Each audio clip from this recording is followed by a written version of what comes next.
having a life scholarship and being able to afford to go to college made me feel inspired to go.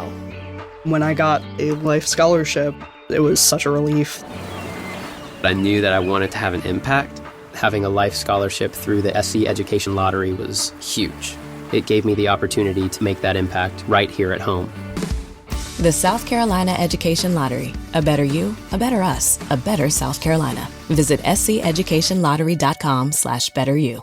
Ready to make a real impact every day? Join the Active Day Home Care team and help clients maintain their independence in the comfort of their own homes. Make a difference in someone's life as you provide essential daily assistance and protect their health and happiness. Earn up to $20 an hour and enjoy additional perks like optional daily pay, 401k, paid time off, ongoing educational training, and more. Join a team that values care, compassion, and your professional growth. Visit activeday.com to apply. Welcome to the Deep Dive. Today, we're focusing on a breaking story. It's really caught a lot of attention. The Boca Raton plane crash that happened on Friday, April 11th, 2025. That's right. And we've been looking at the initial reports coming in from several, pretty credible news outlets. Yeah, we've got info from Daily Mail Online, Newsweek, CBS News Miami, and NBC6 South Florida. We're really trying to dig into what we actually understand right now. Exactly. Our goal isn't just to, repeat the headlines. It's more about pulling out the key bits of information, the insights, especially as the story is still unfolding. And it's definitely unfolding. The initial details are pretty striking, aren't they? These reports describing fireballs at the crash site. Yeah, fireballs really jumps out. That immediately signals, a very high energy event. And the immediate shutdown of a major road, too. Absolutely. That closure just underscores the potential scale and the impact of this whole incident. So for everyone listening, we want to synthesize what these reliable sources are telling us, give a clearer picture of these early moments. Okay, so let's start with the core of it. Yeah. What do we actually know about the incident itself? The basics. Okay. So from the reports, we know the crash happened Friday, April 11th, 2025. It was sometime after 10:00 a.m. local time. Right. And that recurring mention across different sources of fireballs and a really substantial fire at the location, it points to something significant. And tragically, the fatalities. Yes, the initial information sadly points to at least 3 fatalities. That's just devastating news, obviously. And the location. Where exactly did this happen, and what was the immediate fallout for the area around it? So the crash took place near Boca Raton Airport. Okay, near the airport. Which, naturally brings up questions about the flight itself. Was it taking off, landing, just flying nearby? We can't really speculate yet, but the location is definitely a key piece. And a disruption. Oh, huge disruption, yeah. Immediately, North Military Trail was closed between NW 19th Street and Butts Road. And also, pretty significantly, the I-95 overpass at Glades Road, that's a major traffic artery, it was shut down. Both directions. Wow. Closing I-95 like that, that's massive. Yeah. It really hits home how serious this was, the potential hazard. Absolutely. It sounds like authorities reacted really fast to manage the immediate aftermath. Yeah, it seems like it. That urgency, telling the public to avoid the area, that's pretty standard in these emergencies. It lets the first responders do their jobs effectively and, keeps people safe from any ongoing dangers. And those road closures would just ripple out, wouldn't they? Affecting commuters, businesses. Definitely. Big impact on the local transportation network. Okay, let's switch gears a bit. Let's talk about the aircraft involved. What kind of plane are we talking about? The aircraft's been identified as a Cessna 310R. A Cessna 310R, okay. Yeah, it's a small twin-engine aircraft, typically used for, say, private travel or maybe some business purposes. It's definitely not like the big commercial airliners most people fly on. Right. A very different kind of plane. So thinking about a small twin-engine plane like that, what does that suggest about how many people might have been on board? Roughly. Well, a Cessna 310R usually has seating for maybe 4 to 6 people. That includes the pilot. Okay, 4 to 6. So that capacity figure, it unfortunately gives us a sense of the potential number involved. It puts those initial reports of fatalities into a kind of somber context. Yeah. But of course, the actual number of people on that specific flight, that's still a crucial detail the investigation needs to confirm. Absolutely. And the personal accounts, the eyewitnesses.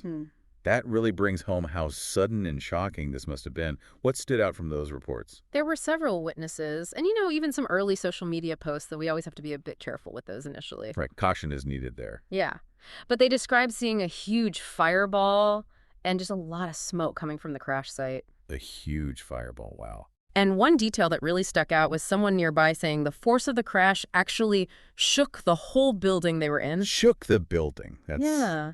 That tells you something about the impact. Chilling detail. It really conveys the power involved, doesn't it? It does. And it seems clear the emergency response was, like, immediate. Yes. The reports definitely confirm police and fire crews were there very quickly. Good. Their first priorities would naturally be securing the area, tackling that fire, helping any survivors if possible, and just starting that initial assessment. Okay, so now the big question everyone will have.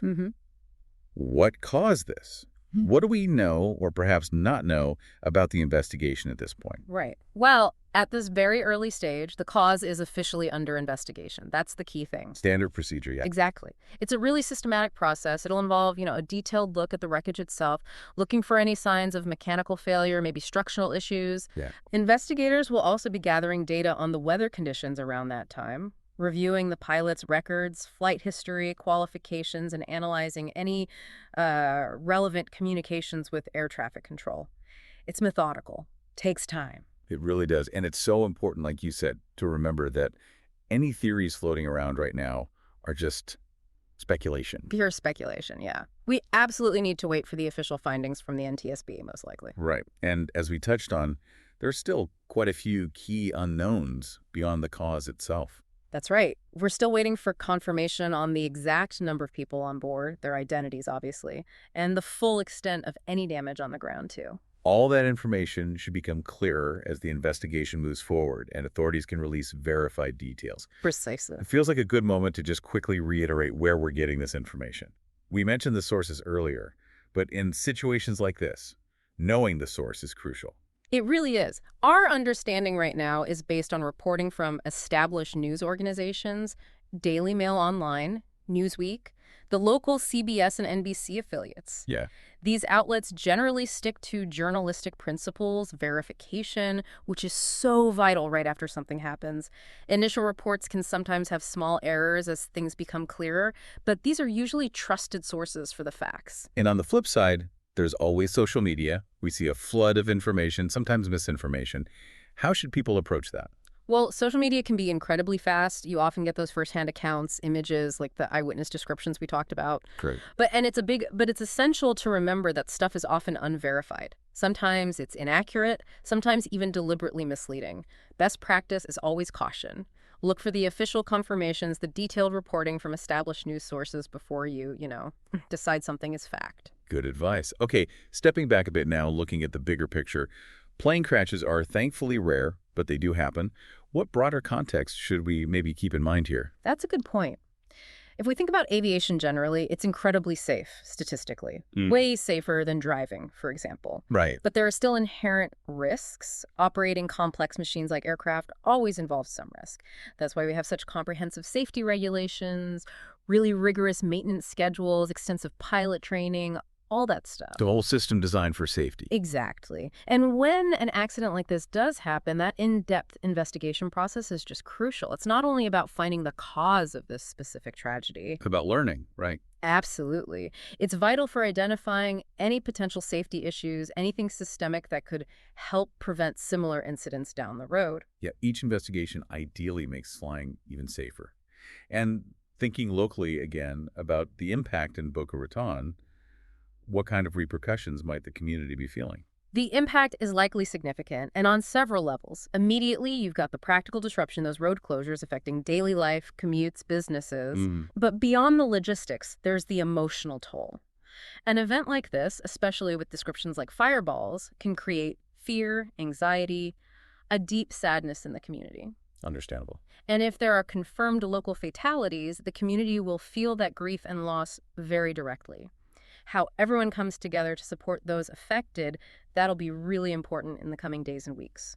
It's a sobering thought, the ripple effects. So, wrapping things up for this deep dive, We've really tried to piece together that initial picture from the first wave of credible reports after this tragic crash. Exactly. And it's important to remember this is a developing story. More information will absolutely come out as the investigation progresses. Yeah, right. So for everyone listening, staying informed through those reputable news sources we mentioned, that's going to be key to getting a fuller, more accurate understanding of what happened here. Agreed. And on that note, we want to leave you with maybe a final point to think about. Considering the preliminary details we have, it's a Cessna 310R, a smaller twin-engine plane, and those really vivid reports of fireballs. What immediate questions does that raise for you about the possible sequence of events here, and maybe what the investigation might focus on initially?